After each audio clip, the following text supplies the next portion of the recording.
ससुराल की नींद। दोपहर के 2 बज रहे थे। कमरे में एसी चल रहा था। अशोक जी और शारदा देवी और उनके बच्चे ध्रुव और काव्या बैठकर टीवी देख रहे थे। तभी प्राची वहां आती है। महारानी का काम खत्म हो गया हो तो जरा ऊपर छत पर जा। सुबह जो कपड़े धोए थे वो सूख गए होंगे, जा जाकर उतार ला। मम्मी, बाहर तो बहुत तेज धूप हो रही है, मैं शाम को ले आऊंगी कपड़े। शाम को नहीं लाएगी, अभी उठा कर लाएगी। अब जा जल्दी से ऊपर और सारे कपड़े लेकर आ। जी मम्मी, मैं अभी लाती हूँ। प्राची धूप में छत पर जाती है और छत से कपड़े उतार कर लाती है। गर्मी की वजह से उसकी हालत बहुत खराब हो गई थी, इसलिए वो उस रूम में बैठ जाती है जिसमें सब लोग बैठे हुए थे। तेरी हिम्मत कैसे हुई इस एसी वाले कमरे में बैठने की? उठ यहाँ से। पापा बस 2 मिनट, बाहर बहुत गर्मी थी, मुझे चक्कर आ रहे हैं, बस थोड़ी सी ठंडी हवा खाकर मैं चली जाऊंगी।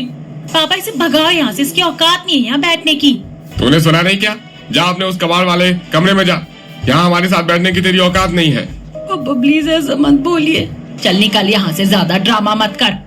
प्राची रोते हुए वहां से चली जाती है और एक छोटे से कमरे में आती है जिसमें बहुत ज्यादा अंधेरा था। वहाँ कोई पंखा या कूलर नहीं था और वहाँ बहुत सारे मच्छर थे। प्राची वहाँ जाकर लेट जाती है। सब लोग मुझसे नफरत करते हैं, कोई मुझसे प्यार नहीं करता। प्राची रोते रोते सो जाती है। तभी शारदा देवी वहाँ आती है। वारी महारानी, यहाँ तुझे आराम करने के लिए किसने बोला? उठ जल्दी। मम्मी मैं बहुत थक गई थी, सुबह से काम कर रही हूँ, मुझे बस 10 मिनट आराम करने दीजिए ना। आराम का शौक है तो इस घर से दफा हो जा। जब तक हमारे टुकड़ों पर पल रही है तब तक तुझे बैल की तरह काम करना पड़ेगा। चल उठ।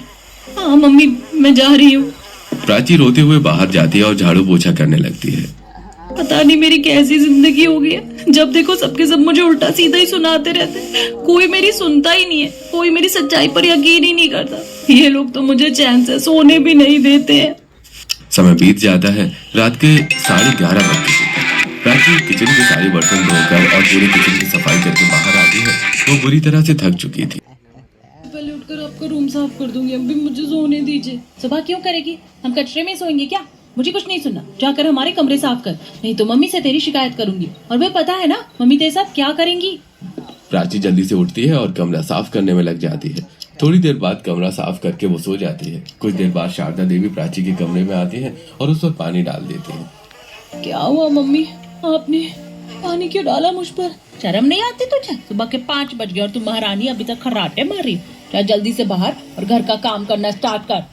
प्राची चुपचाप उठकर बाहर आ जाती है और घर के सारे काम करने में लग जाती है। सुबह हो जाती है। प्राची पोछा लगा रही थी, तभी उसे नींद आ जाती है और वो जमीन पर ही सो जाती है। तभी वहाँ ध्रुव और काव्या आते हैं।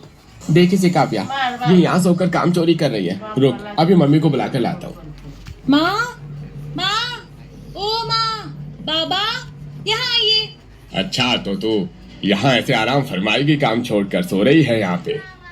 पापा वो मुझे चक्कर आ रहे थे, इसीलिए थोड़ा आराम कर रही थी। शारदा देवी को गुस्सा आ जाता है और वो पोछा का गंदा पानी प्राची पर डाल देती है। ये ले, अब तेरी हर बीमारी दूर हो जाएगी। काम चोर कहीं की, दिन भर बस सोने का बहाना चाहिए इसे। प्राची दुखी होकर वहां से चली जाती है। दोपहर का समय हो जाता है। किचन में ध्रुव और काव्या फ्रिज से आइसक्रीम निकाल कर खा रहे थे और एकदम चिल्ड पानी पी रहे थे। तभी प्राची किचन में आती है। काव्या मुझे बस एक बोतल